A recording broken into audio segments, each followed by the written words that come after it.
comenzado a ver un poquito ese tema que es espinoso, pero es espinoso porque está mal entendido, que es el renunciamiento. El renunciamiento, decíamos que la pedagogía teresiana, teresiana no la grande, sino teresiana la pequeña, la pedagogía de Teresita no tiene un matiz, una connotación negativa, ¿no? Que es que la idea renunciamiento, la palabra renunciamiento siempre nos suena a algo negativo. Y ella define y sobre todo vive el renunciamiento como algo necesario para poder ser libre. O sea, el renunciamiento es la vía que te lleva a la libertad.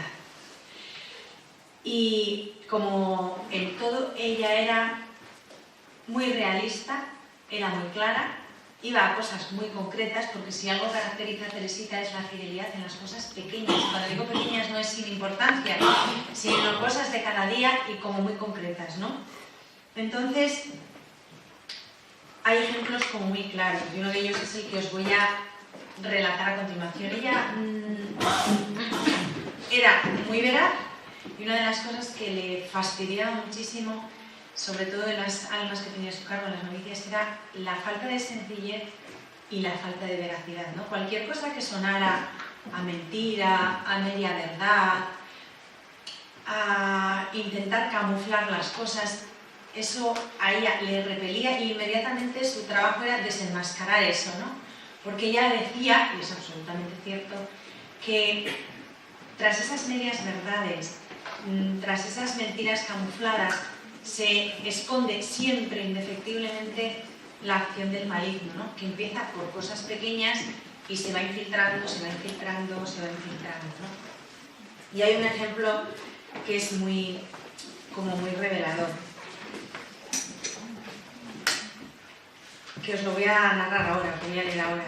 A mí me impresionó mucho la primera vez que lo escuché y comprendí que efectivamente está cargado de significación. Ella dice que una religiosa, y quien habla de una religiosa habla igualmente de cualquier alma que quiera conducirse por este camino, nunca debe moverse por motivaciones que no sean sobrenaturales. Por eso Teresa nunca presenta otros motivos ni otras razones para combatir las inclinaciones y los efectos naturales que ella tiene o que sus hermanas tienen. Ella dice, y esto es muy importante, ya me lo habéis oído más veces, pero esto lo he aprendido de ella, y luego lo he aprendido de ella y he comprobado en mi vida, en mi día a día, que es absolutamente válido y que es absolutamente cierto, ¿no? No es que lo dudara, pero es que encima se me ha corroborado muchas veces. Que en la vida hay que buscar la razón para hacer las cosas o dejar de hacerlas por Dios.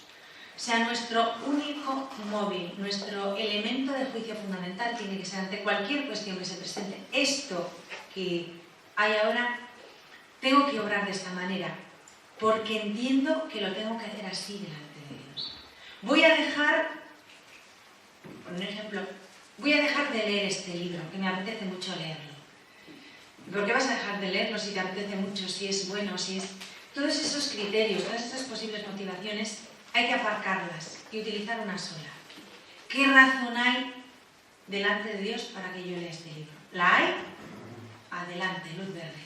¿No hay razón para que yo haga esto por Dios? Dejo de hacerlo. O sea, ese es el criterio para todo. A la hora de comprar unos zapatos, leer un libro, hacer un viaje, aceptar un trabajo, cualquier cosa de importancia grande o pequeña, el criterio en la vida de un cristiano es siempre ese. ¿Qué razón hay para hacer esto por Dios? ¿O qué razón hay para dejar de hacer esto por Dios? Pero por Dios, no por mi capricho, porque me apetece, porque me parece, porque opino, porque pienso. Por Dios. Esa es la única ley válida.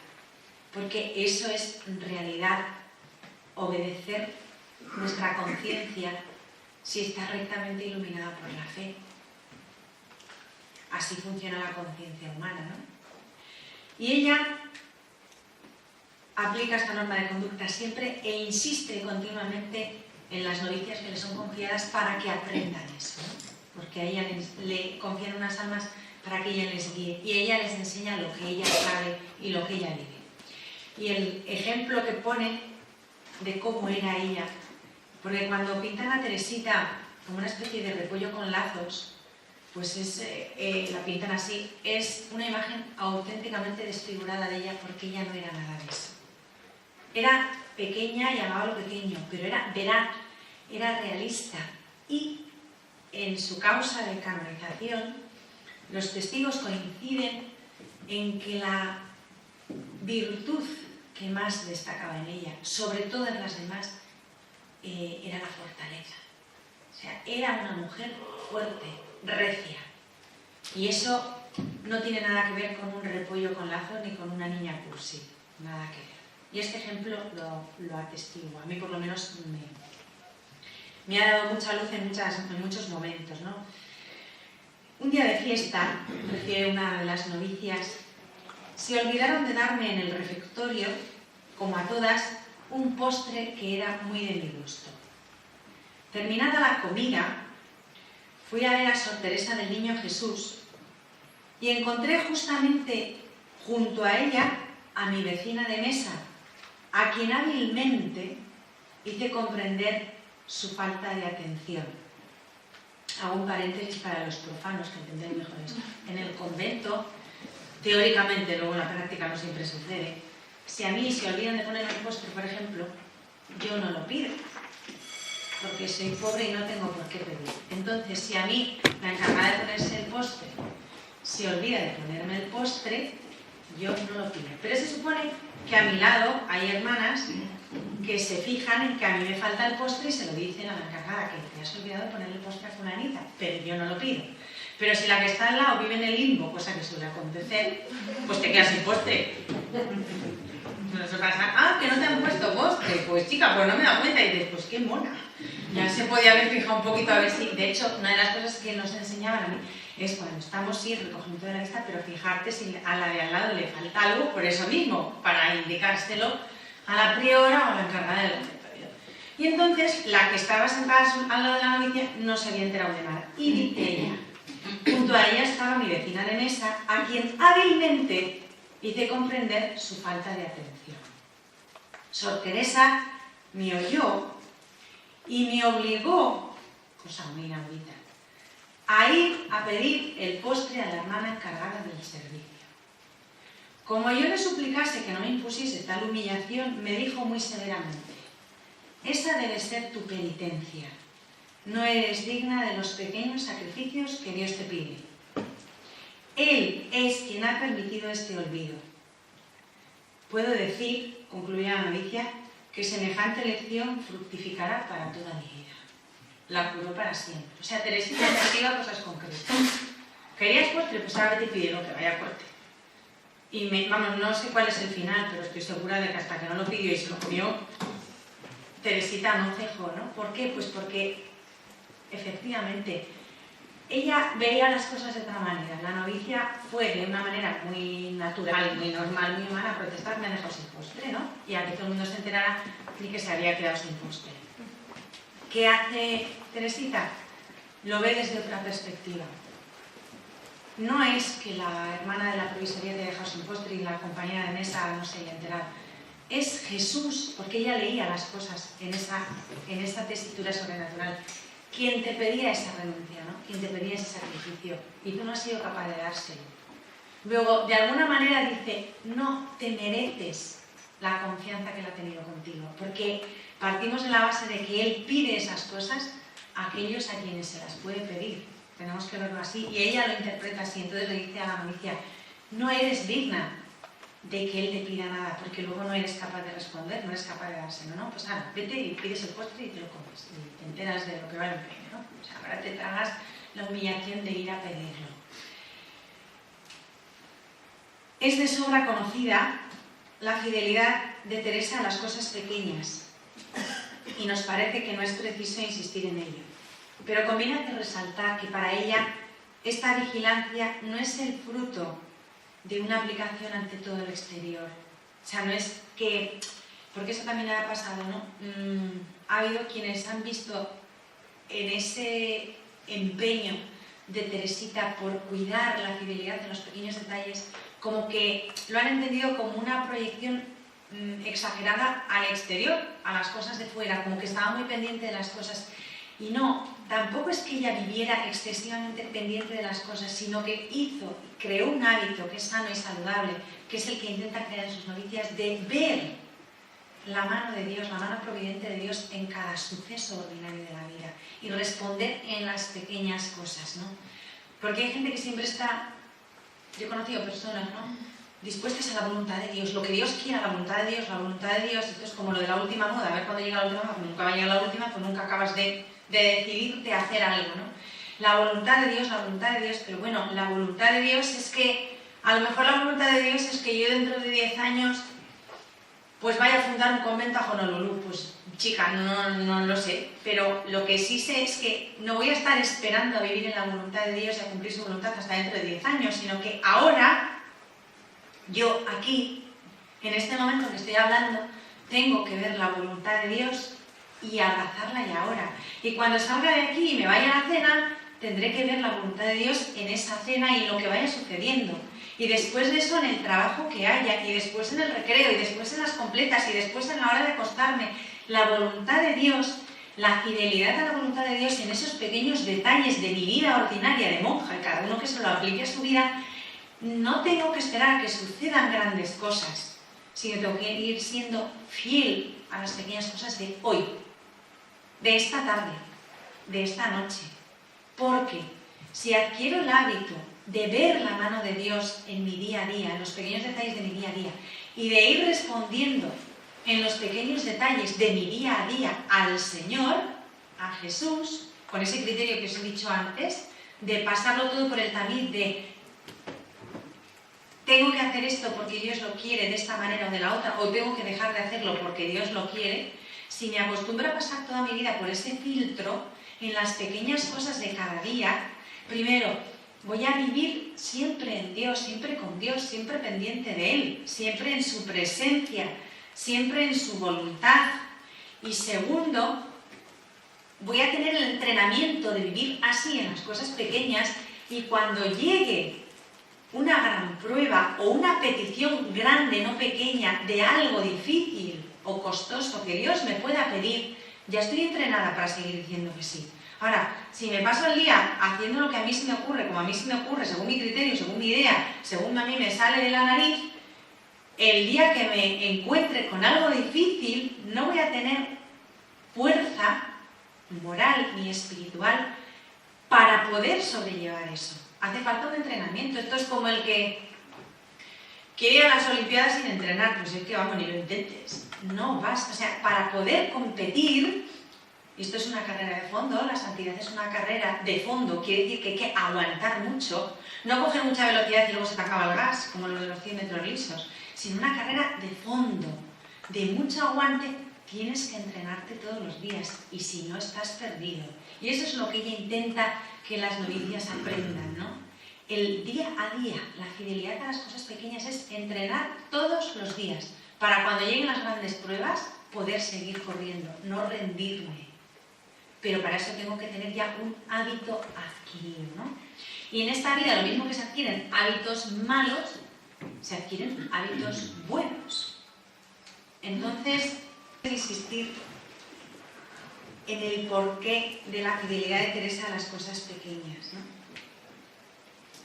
Ella, una de las cosas que le aterra, a pesar de que era muy exacta, muy observante, precisamente por su amor a las cosas pequeñas y su fidelidad a las cosas pequeñas, era muy amante de eso. Una de las cosas que le aterra es caer en el legalismo, en el cumplimiento. Ella era muy exacta en las pequeñas cosas porque era su manera de vivir la fidelidad, pero le aterraba caer en el puro legalismo, ¿no? En el cumplo y ya está, cumplo y ya está. Ella dice, ¿de qué serviría una observante de la ley de pura fórmula? De nada. Mientras que el contacto con Dios es todo y es lo que da sentido a todo y a esa observancia de la ley. El renunciamiento, atención a lo que voy a decir, yo lo tengo doblemente subrayado porque la frase tiene enjundia. El renunciamiento que Teresa pide es sencillamente la exigencia de una mirada interior muy atenta a Dios. Repito, el renunciamiento que Teresa pide es sencillamente, nada más y nada menos, la exigencia de una mirada interior muy atenta a Dios. Ese es el renunciamiento que ella pide. Solo eso. ¿Qué significa esto exactamente? Pues lo que os he dicho. Una mirada interior atenta a lo que Dios quiere. Ese es el renunciamiento, porque si tú vives atenta en tu interior a lo que Dios quiere, renuncias a todo lo que Dios no quiere. Y renuncias a mirar a ninguna otra parte. Que uno de los problemas graves, de los obstáculos imposibles en la vida espiritual, es el que miramos donde no nos importa, el que miramos donde no debemos. Y como no dejamos de mirar donde no debemos, nos encontramos con lo que no nos importa, empiezan a interferir las cosas y perdemos el horizonte hacia donde vamos. O sea, yo sé a dónde voy si tengo puesta la mirada en Dios y me dejo guiar por Él. Pero si en vez de tener la mirada fija en mi destino, que es el que Dios me va marcando, me dedico a mirar todo lo que hay a mi alrededor, voy a perder continuamente el norte y en vez de ir rectilínea, voy a ir dando bandazos de un lado a otro. Y eso ella lo sabe. Y ella sabe que aun en un convento, que parece imposible porque en un convento estamos retiradas del mundo y patatín y patatán y todas estas cosas que cuentan, que son verdad en parte, pero no lo son totalmente, un convento es un micromundo. Y en el convento hay mundo, nuestro mundo. Cuando yo, aun dentro del convento, y esto lo dice muy claramente San Juan de la Cruz, y ella era muy hija de él, yo tengo que vivir en el convento como si solamente fuera a pasar aquí un día. Y cada día que empiezo a vivir aquí es como si fuera el único hoy. ¿Qué significa eso en la práctica? Que si yo estoy aquí de paso, no sabes, si yo voy a casa de cualquiera de los que no sois del convento un día a pasar el día, no me fijo demasiado en lo que pasa en esa casa. Estoy atenta a la persona que me ha invitado y a lo que sea, a la conversación que tengamos, pero no me da tiempo a pararme en todo lo que hay alrededor. Si me quedo 15 días me empiezo a fijar en muchos más detalles y dejo de prestar atención a la persona que me ha invitado. Yo estoy aquí de paso. En esta vida estamos de paso. Es como si solamente fuéramos a vivir este día y mañana no. Porque la verdad es que seguro solamente tenemos el presente. Mañana no sabemos quién va a estar aquí, lo mismo hemos cascado todos. Nunca se sabe lo que puede pasar.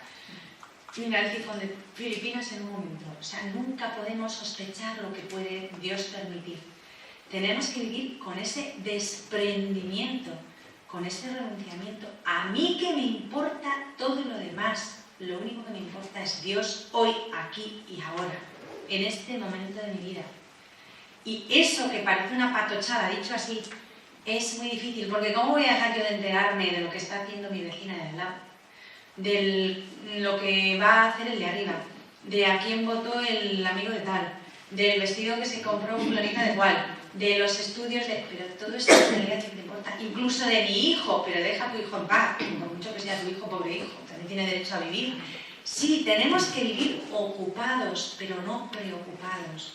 Y en el convento de las monjas nos pasa igual. Tú métete en tu vida y deja en paz a las hermanas. Y así tendrás paz tú también. El problema es que perdemos la perspectiva real de las cosas y miramos donde no nos importa. El renunciar a esa mirada, el renunciar a esa atención y poner la atención en Dios, en mí, es el renunciamiento que Teresa nos pide. Es bastante simple de entender, bastante difícil de practicar, porque se dice así muy fácil, pero la naturaleza humana tiende a meterse donde no le importa a todas horas. Y a eso hay que añadir, pues que al demonio le interesa que nos metamos donde no nos importa a todas horas, entre otras cosas porque así nos entretiene, nos distrae, y en la medida O sea, mientras no renunciemos de esta manera que os estoy diciendo y nos centremos en Dios, no vamos a avanzar por la senda, ¿no? O sea, porque todo eso son estorbos en el camino. De poder ir rectilíneos, vamos a ir dando bandazos, entonces avanzamos en realidad muy poco, e incluso muchas veces retrocedemos, porque no sabemos bien a dónde vamos, porque perdemos el norte, ¿no? En el alma de Teresa arde el amor, y por eso esta mirada es tan penetrante y su fidelidad a las cosas pequeñas es tan grande y a la vez tan poco apremiante. Teresa sabe por experiencia que sobre todo en los comienzos esta manera de ascesis no resulta fácil y hace falta tiempo y una formación sólida para llegar a esta atenta fidelidad. Hay que crear un hábito. Teresa exige, por otra parte, no hacer las cosas de cualquier manera, sino poniendo, esto es muy importante, todo el corazón en lo que se hace. Porque esto lo aprendí de la Santa Madre de Santa Teresa, sin amor todo es nada. O sea, no podemos pasar por la vida como autómatas. Hay personas, yo lo veo en las monjas y lo veo en los seglares, porque a veces me preocupa, digo, es que estas monjas, y luego he visto que no, que somos las monjas, pero que también pasan los seglares. Las monjas al final somos seres de carne y hueso, no hemos venido de Marte, ¿no? Ni de Plutón, entonces somos normales. Y nos pasa lo que le pasa a todo el mundo. Lo que pasa es que como con quien yo tengo así más cerca son las monjas y yo misma, que también soy monja, y veo lo que pasa a las monjas, digo, caray, qué cosas nos pasan. Y luego miro alrededor y digo, mira, si le pasa a todo el mundo, no es tan raro. Pero que no sea tan raro quiere decir que no sea tan grave. Porque como le pasa a todo el mundo no es grave, bueno, pues según a lo mejor hay un agravamiento general de todo el mundo, ¿no? Porque hemos perdido el norte. Una de las cosas más tristes que yo he visto y compruebo es que hay mucha gente que vive en el mundo y camina por inercia. O sea, hay gente que no va, sino que la llevan y no saben dónde la llevan, pero va, pues como los adultos, a donde me lleven voy. Yo es para allá, si me dan media vuelta, pues media vuelta. ¿Y por qué correr? No, si yo no corro, corrí un momento y luego ya me quedo con la inercia, ¿no? Eso es muy triste porque no sabes si tú vives la vida o la vida te está viviendo a ti. Hay un claretiano que ya murió, que era muy gracioso, gran conocedor de la vida religiosa y de la psicología humana, que decía que, hablando de religiosas, no de monjas, pero esto es aplicable a todo el mundo, que hay monjas que viven 89 años y hay monjas que viven 89 veces el mismo año. No han avanzado en su vida nada, o sea, están igual cuando tenían 20 años que cuando tienen 89, porque han repetido el mismo ciclo otra vez y otra vez y otra vez, y no han salido del mismo círculo, no han crecido, no han avanzado. Y eso nos puede pasar a nosotros, y eso en la vida espiritual es tremendo, ¿no? Porque es como una especie de anestesia de todo el ser en el que estás ahí haciendo bulto. Pensad que cada minuto de nuestra vida, cada instante de nuestra vida no empleado en avanzar hacia la santidad es un instante perdido que no vamos a recuperar nunca. Esto yo cuando lo digo la gente me dice, hija, no te pongas tan fatalista. Digo, no soy fatalista, soy realista. El tiempo es un don de Dios, nuestra vida está en el tiempo. La providencia de Dios, gracias a Dios no nos lo ha contado, si nos lo hubiera contado todo el mundo con un canguelo contando los días que le quedaban, nos ha asignado a cada uno un tiempo en esta vida que solo sabe él, y repito que gracias a Dios, porque si no, no habría que aguantarnos, cada uno con su calendario particular, tachando días y a ver cuánto me queda. Y cada momento que se va no lo recuperamos. Y es tiempo perdido, pero perdido de verdad. Perdido sin amar a Dios y sin ser santa. Entonces, qué pena, ¿no? Porque es un regalo, es un don, y se nos da cualquier regalo para disfrutarlo y para hacerlo de alguna manera fructificar, para bien de todas, no solo para mi bien. Entonces, ella es muy consciente de esto, ¿no?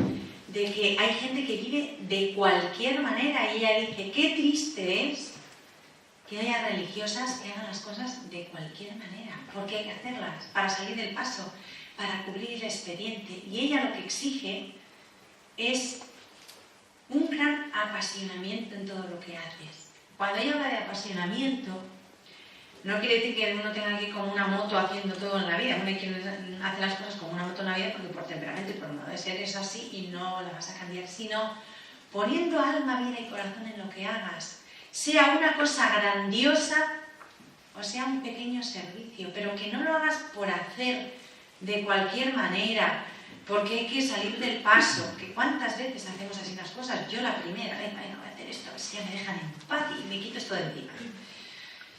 Que bueno, que no se acaba el mundo, que es una reacción muy humana, pero tengo que hacer esto, voy a hacerlo con todo el amor de que soy capaz, consciente, intentando hacerlo lo mejor posible, sabiendo que esto que estoy haciendo, que de entrada no me agrada y me fastidia, no es indiferente para el Señor, el primero, y no es indiferente si tengo fe en el dogma de la comunión de los santos para todos los demás. O sea, da lo mismo que yo rellene este formulario a toda pastilla y por rellenar el formulario para que me dejen en paz, a que yo lo rellene a toda pastilla porque tengo poco tiempo, pero poniendo el alma en la vida, entendiendo que ese formulario en ese momento es lo que Dios quiere que haga y poniendo todo el amor que soy capaz. O sea, en la cuestión del amor no está en lo que hagas, ni en las grandes empresas, por Dios, que a lo mejor el Señor te llama a vivir grandes empresas por Él, no lo sé, pero la mayoría no nos va a llamar a eso, sino a cosas muy simples en el día a día.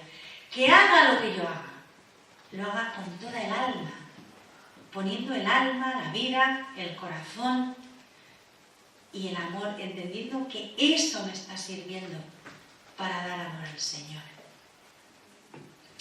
Y me está sirviendo para renunciar, en este caso a mi desidia, a mis pocas ganas, a mi pereza, a lo facilón, o sea, esa anchura facilona, mediocre, que en la vida espiritual acaba convirtiéndose en una cosa temible que se llama tibieza, ¿no? Es que yo tengo que renunciar a todo eso y optar por una vida plena, vibrante, llena de vida.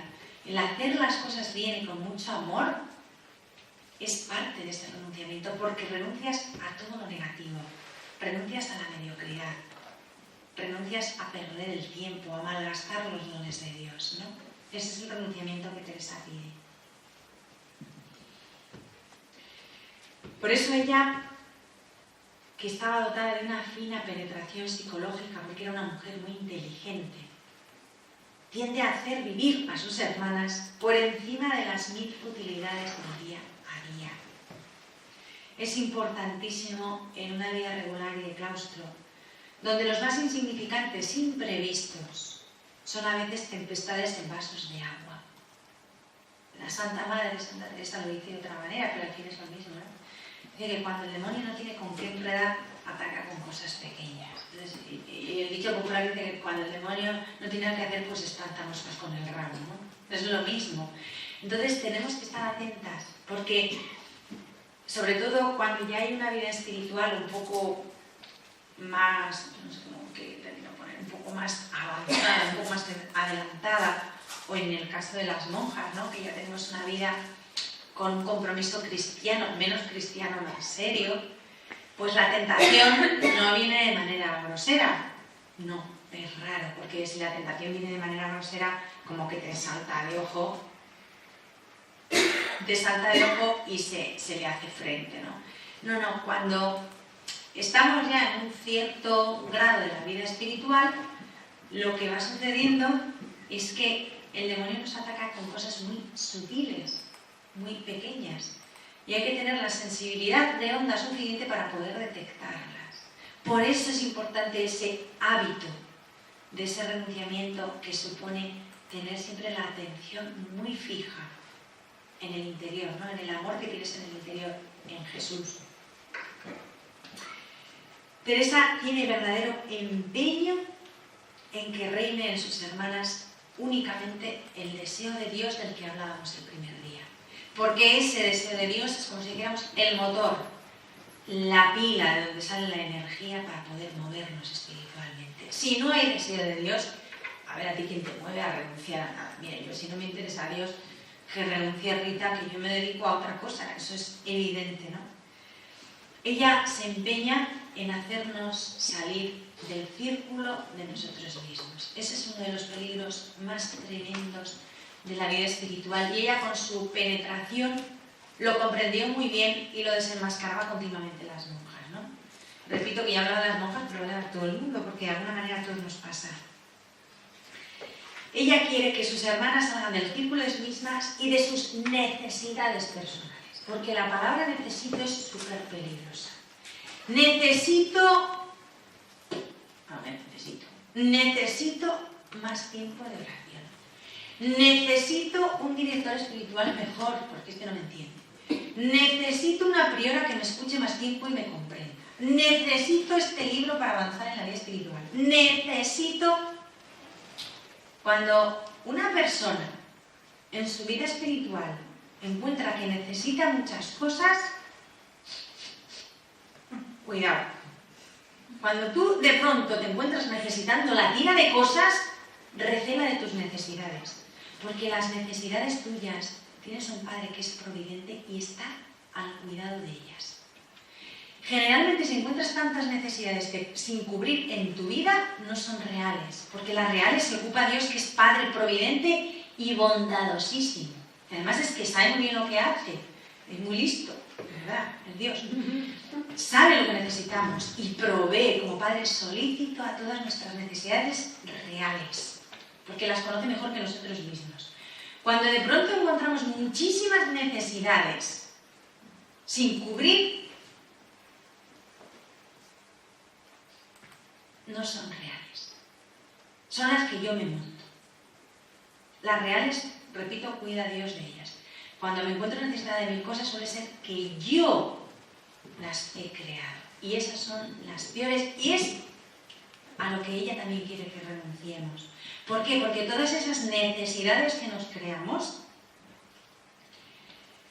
nos impiden fijar la mirada en Jesús, que es el objetivo principal del renunciamiento, centrarnos en nosotras mismas y descentrar a Dios de nuestra vida. Mirad, la vida la podríamos representar como una circunferencia, ¿vale? Y en el centro de mi circunferencia, de la circunferencia de mi vida, tiene que estar en el centro Jesucristo. Y yo, cuanto más fuera de la circunferencia, mejor. Cuanto más cerca del centro, más peligroso. El amor de Dios es quien nos descentra de nosotros mismos y centra a Jesucristo en nuestra vida.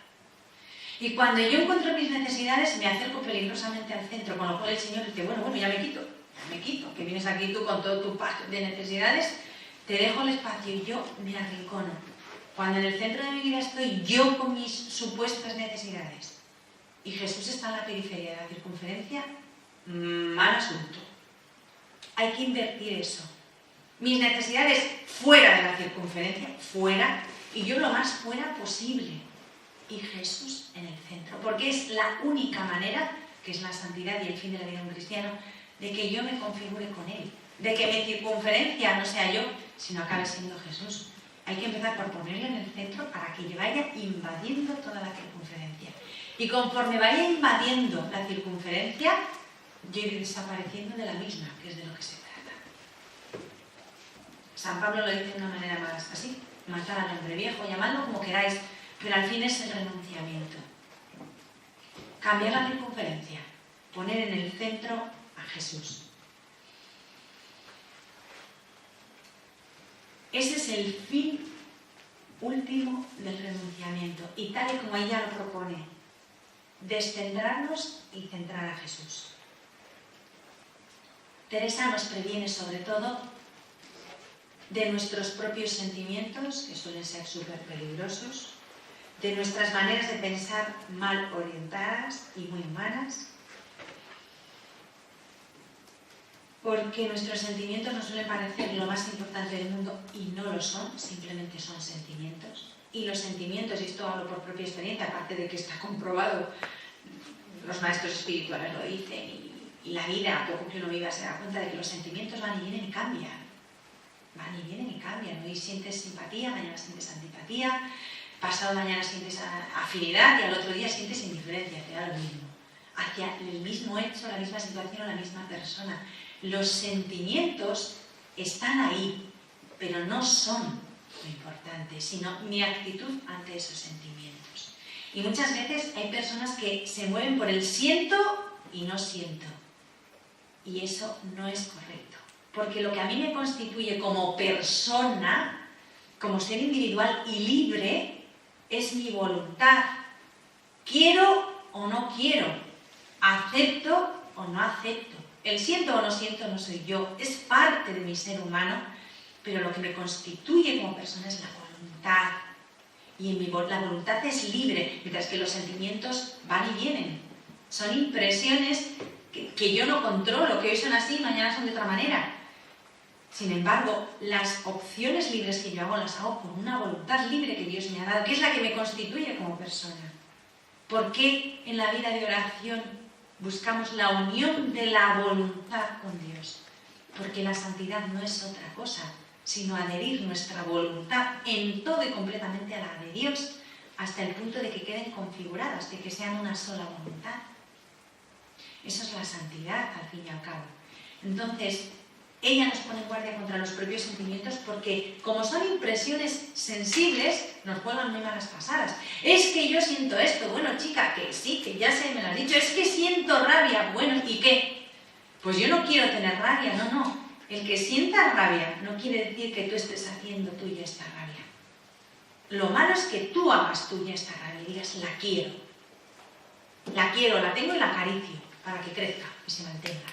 No, es que me viene la rabia. Y no lo puedo evitar, yo no quiero tener este sentimiento, pero viene. Pues vale, si no lo quieres tener, ya no es tuyo. Lo padeces, te molesta, pero no es tuyo. Esto es como el frío y el calor, es un ejemplo más fácil. Yo en verano no quiero tener calor, pero estoy todo el día chorreando. Todo el día al baño María, no lo puedo evitar. No quiero tener calor. Pues no lo quieres, pero lo tienes que tener, es algo que te molesta. Llega el invierno y te pasa al revés. Es que ahora querría tener calor y fíjate que lo que tengo es frío. Ni lo uno ni lo tuyo ni lo uno ni lo otro es tuyo. Es algo que tienes ahí, que impresiona tu sensibilidad y te molesta. Y como lo tienes ahí, está ahí y no puedes evitar verlo, percibirlo. Pero no es lo que tú quieres libremente, ni lo uno ni lo otro. Es algo que tienes que padecer, que sucede, pero es ajeno a ti. No es algo que tú voluntariamente decides, escoges. Entonces, los sentimientos hay que obviarlos, no hacer demasiado caso a ellos. A veces no es fácil. Yo lo digo porque, vamos a ver, los cuento esto aquí porque lo que hay que cortar, ¿vale? Pero no porque yo lo tenga todo perfectamente controlado y no. Yo procuro tener las cosas más o menos ya, después de 43 años y 25 aquí, pues una tiene las cosas un pelín ordenadas, ¿no? Porque si no, qué tragedia, pero no porque lo tenga todo bajo control. Yo sé por experiencia que lo que os estoy diciendo no es sencillo. Ahora sé también por experiencia que se puede hacer. Pero es un trabajo, por eso el que te dice que la vida espiritual es para la panda de vagos que se tumba al sol mirando un sagrario y dices, me parto de la risa. La vida espiritual es un ejercicio intenso, porque es vida. Y hay que trabajar. O sea, la vida espiritual no es ni de los vagos ni de los pusilánimes, sino de la gente que se toma esto en serio. Es un camino a recorrer, lo que os he dicho antes, es una carrera de fondo. No vale para el que va de rositas paseando, ponle luego a hacer una carrera de fondo, que vamos, no llega ni de aquí a la puerta. La santidad supone trabajar, y por experiencia sé que lo que os estoy diciendo no es fácil, pero también por experiencia sé, un poquito de experiencia tengo, que si tú trabajas secundando la acción de la gracia de Dios, claro, porque por nosotras mismas no podemos nada. Jesús lo dice, sin mí nada podéis, nada.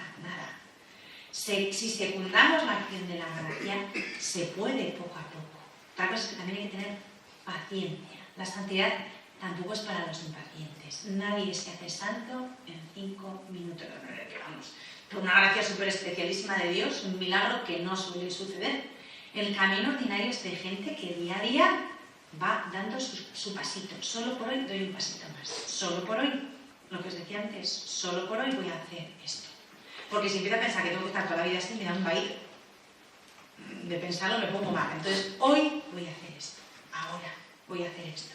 Y mañana cuando me levante vuelvo a decir, Señor, hoy empiezo. Y cada día por la mañana, Señor, otro día más, hoy empiezo. Bástale a cada día su afán. Ahí es palabra del Señor, ¿no? Entonces, ¿qué os quería yo decir con esto? Porque se me va a mí la cita. que no es imposible, pero que requiere un esfuerzo. Y lo que Teresa pretende hacernos comprender es que sin ese pequeño esfuerzo, sin esa fidelidad a las cosas pequeñas, no es posible. Hay que tratar de purificar el corazón todo lo posible para hacer lugar a Dios. Hay que desbrozar. Está como si dijéramos lleno de maleza y no hay quien ponga un pie. Entonces lo primero que hay que hacer es espacio, claridad, luz. Quitar, dejar la tierra virgen, sin nada. No tienen una hierba, pero por lo menos no hay hierbas malas. Está todo vacío. Ese es el fin de renunciamiento. Cuando esté todo vacío, viene Dios y hace su obra, ¿no? Quizá en ningún otro momento de su magisterio espiritual, Teresita es más mansa y más firme al mismo tiempo que en esta cuestión del renunciamiento. Es firme por una razón muy simple, y esto es lo importante: ser firmes con nosotros mismos y ser mansos con nosotros mismos. Por supuesto, si tenéis a alguien encomendado a vuestro cuidado espiritual, ser firmes con esas personas encomendadas a vuestro cuidado y al mismo tiempo ser mansas. No es fácil, porque es una combinación un poco, tiene que haber un equilibrio entre la firmeza y la mansedumbre. Ella es firme, muy firme, porque nunca deja pasar una búsqueda de sí misma, por sutil que sea, sin advertirlo.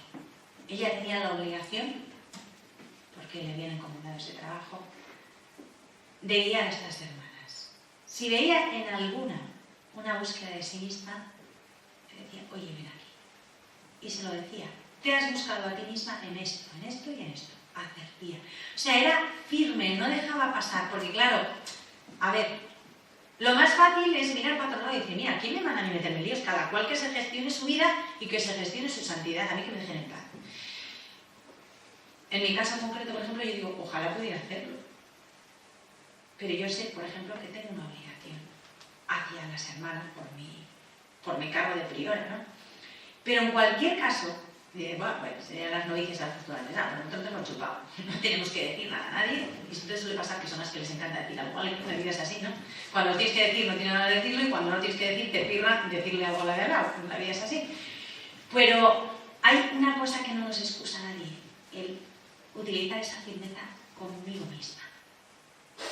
Eso tenemos obligación todos. Examinar delante del Señor esto y decir: me he buscado a mí misma. No he hecho lo que Jesús quería en ese momento. Y decírmelo a mí misma: lo has hecho mal. Esto no, es así. Porque solemos decir: bueno, tampoco digo porque es así, por una vez que lo he hecho. O sea, nos excusamos como muy bien, ¿no? A nosotras mismas. Es que esta mañana cuando dices es que me dolía la cabeza, es que no he dormido bien esta noche. Es que mira, el lunes, y yo los lunes, hasta el miércoles así no me entono. Es que buscamos excusas de todo tipo, ¿no? Porque somos así. O sea, tenemos una facilidad innata para justificarnos a nosotros mismos. O sea, para justificar lo injustificable, pero no importa, algo inventamos para explicar ese pequeño desliz que no es para tanto. No es para tanto, si hubiera sido una cosa gravísima, pero mira, solamente ha sido, pues que me escaqueó un rato de ir a este trabajo que no me apetecía. Tampoco es para tanto. No, pero si todas hubieran escaqueado un rato del mismo trabajo, imagínate qué alegría. Lo que no podemos hacer, esto es para las monjas, todas, en bloque, tampoco lo puedo hacer yo solita. A mí se me lo enseñaron cuando era novicia y me quedé alucinando. Pero bueno, yo decía: ¿qué me están contando? Si solamente he pedido permiso para salir al jardín en no sé qué hora. Bueno, sí sé qué hora, pero no lo voy a decir porque si no mañana tendré una legión a decirme. Era una hora que no era conveniente salir al jardín y yo, pues, con mis 19 años y mis bríos juveniles, pues yo consideraba que necesitaba tomar el aire. Y cuando los puse, consideraron que no necesitaba tomar tanto aire. A mí me sentó muy mal. Y decía: pues tampoco es para tanto, porque lo único que he pedido es que me dejen salir a esta hora, que al fin y al cabo, pues tampoco no sé qué. Y yo estaba bastante rebotada, me sentó mal que me dijeran que no. Y me parecía que se había cometido conmigo una injusticia, que no habían sido comprensivas, que no me habían escuchado, que tenían que atender a mi edad, a mi condición, a mi situación, que no se ponían en mi lugar. Bueno, pues todas esas cosas que se te ocurren, porque es una injusticia lo que han hecho contigo. Y había una monja mayor que era santa y muy inteligente. Y aunque yo no le dije nada, dijo, esta está dándole vueltas a la bola a la injusticia tamaña que han cometido con ella. Y me dijo, oiga, ¿qué madre? Estás enfadada por esto, ¿verdad? Sí, porque es que no es para tanto que la contestación que me han dado. Pues no, pues además hay que dialogar. Pues no iré, pero que sepan que me parece muy mal. Y me dijo ella, dice, mira hija, para evitar que te vuelvan a contestar, no. Antes de pedir una licencia, de pedir un permiso, piensa, y así evitas también a la priora ponerla en un aprieto y tener que decirte que no, que nunca es agradable para una priora tener que decir que no. Y vamos a ver, la norma es esta, esto que he pedido hacer yo sola, ¿podemos hacerlo todas en comunidad? Madre, podemos hacer todas eso a la misma hora. Dice, pues si no lo podemos hacer todas a la misma hora, tampoco lo puedo hacer yo sola, así que ni lo pido. Oye, me sirvió muchísimo. Y he aprendido, parece una tontería, pero no te puedes imaginar, a nivel de cosas prácticas, qué útil es ese criterio. ¿Todas esta hora pueden hacer esto que yo estoy pidiendo? No, pues entonces no lo pido, yo sola tampoco. Si todas no podemos hacerlo juntas, yo tampoco. Esta firmeza y esta, no sé qué palabra poner, honradez a la hora de reconocer nuestros propios límites es muy importante. Porque si yo no soy sincera conmigo misma, nunca voy a ser sincera con Dios ni con los alrededor. Vamos a ver, en realidad yo necesitaba tanto salir a la puerta aquella hora que se me había ocurrido. Pues no, porque mira, no salí, han pasado 25 años y aquí estoy. No ha pasado nada. Salvo que me reboté, pero Dios, como es tan bueno, de aquel rebote me hizo aprender esta lección que os acabo de contar, ¿no? Y no me ha pasado nada. Y entonces me pareció la injusticia más grande de todos los tiempos. Y vamos, una incomprensión total y absoluta hacia mí. Y bueno, casi me sentía hasta maltratada psicológicamente, vamos. Semejante idiotez, pero no ha pasado nada. Y aquí estoy. Pero hay que ser firmes y honestas. En realidad no era tan necesario como a mí me parecía. Era más un capricho, una apetencia, que una necesidad real. Era una de esas necesidades que os he dicho antes que es sospechosa, ¿no? Gracias a Dios, ya que yo no fui firme conmigo misma, Dios hizo que quienes tenían que cuidar de mí lo fueran y me dijeran que no, ¿no? Y hizo que gracias a Dios y aquí estoy muy bien. Y después la otra cosa que es necesario es la mansedumbre, ¿no? Que seamos mansos. ¿Por qué? Porque Teresita, te repito que era maestra, cuando tenía que combatir a alguien, no la combatía de frente, no se escandaliza, pero explica, persuade, expone, despertando en la hermana el deseo de volver al amor primero, el deseo de volver a amar. O sea, intenta llevarte a la... Mira, no te das cuenta que en el fondo esto no es tan necesario. Piensa en el bien que puedes hacer renunciándote. Piensa que estás haciendo espacio al Señor, que le estás eligiendo a Él, que le estás diciendo con tu renuncia que le amas a Él, que le prefieres a Él, a esa otra cosa que te parece tan importante y tan estupenda, ¿no? Entonces ella no se escandaliza, porque una de las cosas que nos pasa a veces es que nos escandalizamos de las fragilidades que tenemos. Es que es un capricho. Pues no. Pues sí, es un capricho, pero no te pongas así, sino intenta hacerle ver que es un capricho, lo cual significa que hay que permanecer firme, como os he dicho antes, y no ceder, pero tampoco comerse a nadie, porque con eso no convences a nadie, ni enseñas a nadie, con eso no educas, con eso no despiertas el deseo de volver a Jesús, sino lo que se van a agarrar es un rebote contigo y decir, esta es una borde, no escucha a nadie y encima... Porque somos así a veces, ¿no? O sea, vamos a ver al prójimo como a nosotros mismos. A nosotros mismos nos excusamos que es una monada lo bien que lo hacemos. Pues al prójimo igual. Y hacerle ver, porque en ese momento no ve, está cegado, lo equivocada que está esta hermana, lo equivocada que está esta persona, y todo lo bueno que tiene esa renuncia. Entonces, esa firmeza y esa mansedumbre. Porque, entre otras cosas, Dios obra así con nosotros. Yo no sé qué experiencia tendréis vosotros, pero yo, ante mi mal, ante mis errores, incluso ante mi pecado. Cuando he ido al Señor reconociendo mi culpa, no me ha pegado voces, ni me ha merendado. Jesús a la mujer adúltera no le echa una bronca. Todo el mundo la quería apedrear. Nos la cargamos porque encima hay que aprovechar y nos ensañamos. Y toda la rabia que tenemos y la violencia contenida, ahora la descargamos con esta. Jesús les para, muy hábilmente. Que esté libre de pecado, que tire la primera piedra. Y a ella no le recrimina nada. Lo único que le dice es: ¿nadie te ha condenado? Nadie, Señor. Vete y no peques más. Pero no le echa la bronca del siglo, ni la pone perdida, ni le suelta un rollo sobre la ley de Moisés y sobre que la porque estaba pillada en flagrante adulterio. No, Jesús no le reprocha nada. Le dice que no peque más, ya le dice bastante, no sigas pecando como pecabas, pero no le echa una bronca fenomenal, no la humilla con su verdad, porque está diciendo la que ha pecado, le dice que cambie de vida, que se convierta, que no peque más, pero no le echa una bronca. Mi experiencia de vida es que cuando yo he reconocido mis pecados y he ido al Señor, no me ha merendado. No, si yo he reconocido y he ido a Él, he recibido su perdón. Y muchas veces incluso se me ha concedido la gracia y el consuelo de experimentar su misericordia, su bondad. Y si no lo he experimentado sensiblemente, he tenido la certeza en el corazón de saberme perdonada y amada. Ese es nuestro Dios. Y si Él obra así con nosotros, nosotros tenemos que obrar así con Él.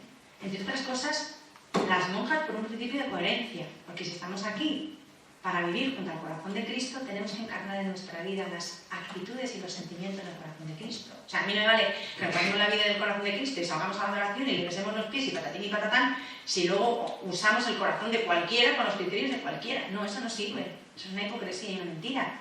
Tenemos que intentar, no siempre lo lograremos, pero tenemos que intentar encarnar en nuestra vida a Jesucristo, hacerle presente en nuestra vida y que nuestro corazón sea un eco de lo que sucede en el de Él. Que nos duela lo que a Él le duele, que amemos como Él ama y que perdonemos como Él perdona. Y si no, pues un timo. Y a los que estáis foráneos, que estáis pegados a nosotros, viviendo lo mismo, pues más de lo mismo. O sea, nos toca a todos lo mismo, porque el corazón de Cristo es para todos. Y si pasamos horas junto a Él, intentamos estar con Él y penetrar el misterio que hay en su corazón, es para hacerlo nuestro y llevarlo, irradiarlo, entregarlo. Porque si no, vosotros no contáis qué estamos haciendo aquí, aparte de perder el tiempo. El indio. Porque hay cosas más interesantes que hacer un jueves por la noche que estar ahí si no estás dispuesto a todo después en la vida. Si luego, al día siguiente, viernes por la mañana, no hay una coherencia de vida y el resto de la vida, ¿no? O sea, es hacernos uno con Él para que Él viva en nosotros y el corazón de Cristo se haga presente en nuestra sociedad, en nuestro mundo, lo que nos toque vivir día a día. Cada uno tiene su escenario. Entonces, esa firmeza y esa mansedumbre, las dos cosas. Teresa reclama insistentemente cosas que ella no permite que se negocien. O sea, tiene paciencia, tiene mansedumbre, pero tiene firmeza también a la hora de reclamar. Ella reclama la mortificación de los afectos, del propio juicio, del amor propio, segura de que un alma que se cuida de su vida natural y sigue todas sus inclinaciones es incapaz de buscar a Dios, de vivir de Él como Él lo quiere. Es lo que ya os he dicho antes, ¿no? Ella, cuando habla de la mortificación de los afectos, a ver, porque también la gente se arma unas bolas muy... No solamente es el afecto sensible de unas personas con otras, tenemos afecto a un crucifijo, tenemos afecto a un libro, tenemos afecto a un pupitre, tenemos afecto a una silla. O sea, el corazón se nos va pegando muchas cosas y ella quiere vernos libres de todo. Sí, vale, este crucifijo en concreto para mí tiene un valor afectivo muy grande y significa mucho para mí, le tengo un gran cariño, pero yo tengo que vivir desprendida, de modo que si alguien me lo arrebata ahora mismo, yo no replique, aunque me cueste, pero tengo que vivir desprendida, porque si para conservar el crucifijo a mi poder doy una mala contestación, digo que ni hablar, que yo no se lo doy a nadie, que en fin, que a mí que no, que en fin, que todo es mío, pues ¿qué sentido tiene? Es una incoherencia bastante grande, más en el caso de un crucifijo más, ¿no? Ella nos quiere libres, que yo tenga este crucifijo con el afecto que me une a él, quien dice este crucifijo dice cualquier otra cosa, ¿no? Pero libre, sí, siento el afecto porque tiene un significado especial para mí, pero desprendida, si en un momento dado alguien me lo pide, se lo doy con tranquilidad, y si alguien me lo quita, no lo reclamo. Ese desprendimiento, eso también son afectos, no solamente el afecto entre las personas, sino el desprendimiento de todas las cosas, renunciar a poseer algo. Nada es mío, todo lo tengo aquí prestado. Hasta la propia vida está prestada, ¿no? Porque estamos aquí de paso. Y este cuerpo también es prestado para poder vivir un tiempo en esta tierra, pero tampoco es mío. Entonces también hay que prestarle la atención necesaria, pero tampoco más de la necesaria, porque sería también un desorden, un afecto desordenado. Lo mismo pasa con los propios juicios, las propias ideas, los propios criterios. Eso es lo que más nos cuesta dejar. Es que yo lo veo así, pues nada, tú sigue viéndolo, pero no nos vamos a guiar por tu criterio, sino por el de Dios, o por el que nos muestran los superiores, que son los que nos muestran el criterio y la voluntad de Dios, ¿no? Pero yo no puedo dejar de verlo así, si yo no te digo que dejes de opinar eso, o que dejes de verlo así, pero sí que lo arrincones, lo pospongas, porque tu opinión, tu criterio, no es lo más importante. Lo más importante es Dios, el más importante es Jesús, ¿no? Y si tu opinión va a ser un estorbo o un obstáculo, quítala. ¿Qué más te da que la criatura a la que te apegues se llame crucifijo o se llame opinión? Da igual, no deja de ser un obstáculo, ¿no? Y el amor propio.